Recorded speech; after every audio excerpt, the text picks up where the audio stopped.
Di akhir zaman nanti, kaum Ya'juj dan Ma'juj akan melakukan kerusakan di bumi.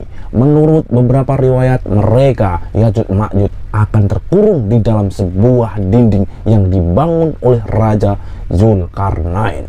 Sampai pada akhir zaman nanti, di saat itulah mereka akan berhasil melubangi dinding-dinding tersebut dengan izin Allah Subhanahu wa Ta'ala dan keluar untuk menghadapi manusia sebagai ujian di akhir zaman nanti. Ada sebuah riwayat yang menyatakan bahwa mereka telah membuat lubang sebesar telur di dinding tersebut. Dan ada juga yang mengatakan bahwa sebenarnya bangsa Tartar yang ada pada abad ke-7 Hijriah itu merupakan sebagai pembukaan dari kedatangan Ya'juj dan Ma'juj. Lalu apakah Ya'juj dan Ma'juj sudah bisa keluar pada saat ini, dan di manakah keberadaan mereka sekarang? Simak video ini sampai selesai. Assalamualaikum warahmatullahi wabarakatuh. Salam cekidot.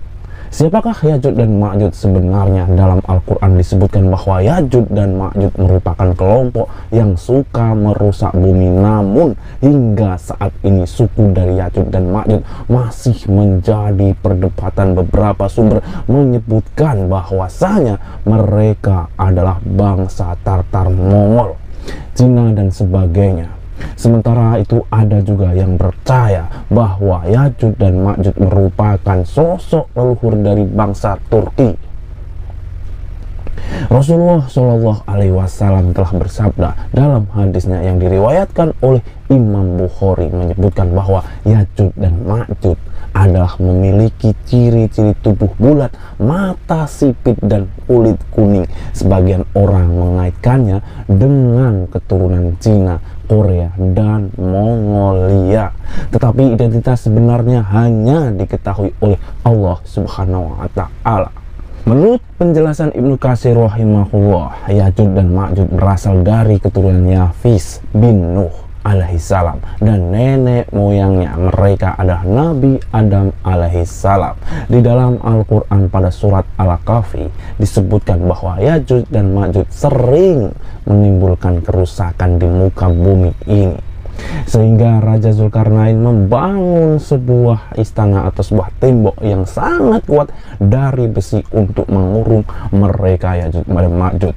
Setiap hari Ya'juj dan Ma'juj berusaha untuk melubangi tembok tersebut dan agar bisa keluar dari lubang tersebut.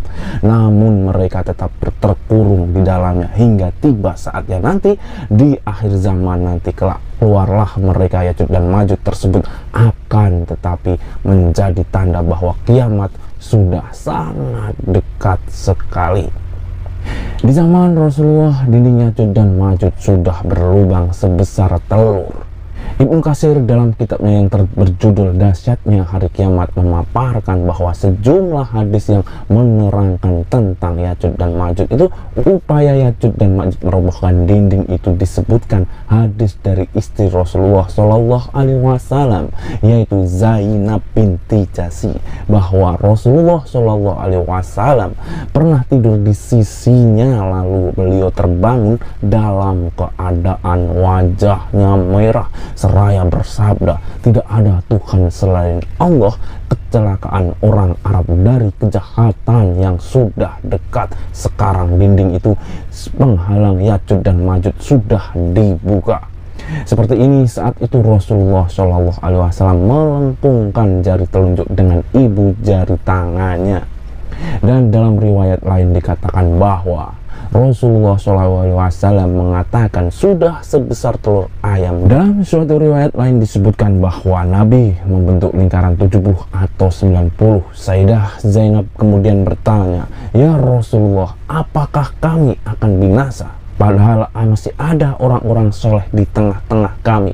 Beliau menjawab, "Ya, jika keburukan merajalela." Dalam hadis lainnya disampaikan bahwa setiap hari Ya'juj dan Ma'juj melubangi dinding-dinding penghalang tersebut. Ketika mereka hampir melihat cahaya matahari, orang di atas dinding itu memperingatkan mereka untuk berhenti dan melanjutkan esok harinya. Keesokan harinya mereka kembali ke dinding tersebut dengan keadaan lebih kuat dan kokoh dari sebelumnya, hingga ketika masa mereka sudah tiba dan Allah hendak mengirimkan mereka kepada manusia. Kemudian setelah kembali ke tempat itu, mereka menemukan dinding-dinding penghalang tersebut dalam keadaan sama seperti saat mereka meninggalkannya kemarin. Akhirnya mereka berhasil melubanginya dan keluar untuk menemui manusia dan meminum air, sementara manusia berlindung di balik benteng-benteng mereka.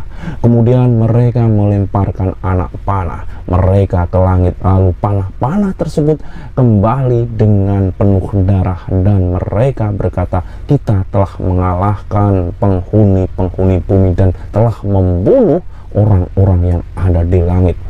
Lalu Allah Azza wa Jalla mengutus ulat-ulat untuk menghancurkan mereka.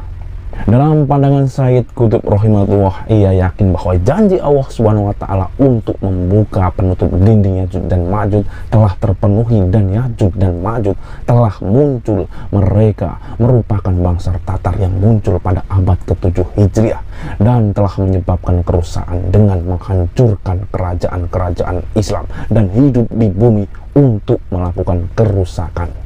Imam Al-Qurtubi mengomentari bangsa Tartar dengan mengungkapkan bahwa sebagian dari mereka, yaitu bangsa Tor, telah keluar pada zaman ini. Kaum ini tak terhitung jumlahnya kecuali oleh Allah dan tak ada yang bisa mengusir mereka dari kaum muslimin kecuali Allah Subhanahu wa taala. Oleh karena itu mereka bisa dianggap sebagai tanda awal kedatangan Yajuj dan Majuj. Peristiwa munculnya bangsa Tatar terjadi pada masa Imam Al-Qurtubi. Beliau menyaksikan banyak kerusakan dan pembunuhan yang dilakukan oleh bangsa Tatar tersebut. Kemudian beliau menduga bahwa bangsa Tartar adalah Yajuj dan Majuj, atau mungkin tanda-tanda awal dari kedatangan Yajuj dan Majuj. Namun yang termasuk dalam tanda-tanda besar kiamat, yaitu keluarnya Yajuj dan Majuj di akhir zaman dan belum terjadi sampai sekarang ini. Menurut hadis-hadis sahih, kedatangan mereka akan terjadi setelah turunnya Nabi Isa alaihissalam. Beliaulah yang akan memohon kepada Allah Subhanahu wa taala agar menghancurkan mereka, sehingga Allah pun menghancurkan mereka. Kemudian mereka dilemparkan ke laut dan negeri-negeri serta hamba-hamba Allah pun terbebas dari kejahatan mereka. Atau menurut sebuah riwayat lain, Yajuj dan Majuj akan dihancurkan oleh Allah Subhanahu wa taala dengan mengirimkan penyakit di leher mereka, yaitu keluarnya ulat dan belalang. Akhirnya mereka pun mati dan tidak terdengar suaranya lagi. Sahabat beriman, terdapat banyak pendapat tentang keluarnya Yajuj dan Majuj ini, namun yang pasti keluarnya mereka merupakan tanda bahwa kiamat sudah sangat dekat. Sedangkan apakah Yajuj dan Majuj sudah keluar atau belum saat ini, dan juga manakah mereka, lokasi tersebut, dinding yang mengurung mereka saat ini, tentunya masih menjadi rahasia Allah Subhanahu wa taala. Dialah yang maha mengetahui tentang keberadaan mereka, dan hingga kelak nanti Allah Subhanahu wa taala mengirimkan mereka sebagai ujian bagi manusia untuk melakukan kerusakan di muka bumi. Nah, gimana rebahan menurut kalian tentang Yajuj dan Majuj tersebut? Tulis komentar kalian di bawah. Semoga Allah Subhanahu wa taala senantiasa memberikan perlindungan dan keselamatan kepada kita serta keluarga kita di dunia maupun di akhirat kelak, agar terhindar dari segala bentuk fitnah dan akhir zaman. Amin amin ya robbal alamin. Saya Gideon Bagus. Wassalamualaikum warahmatullahi wabarakatuh. Salam cekidot.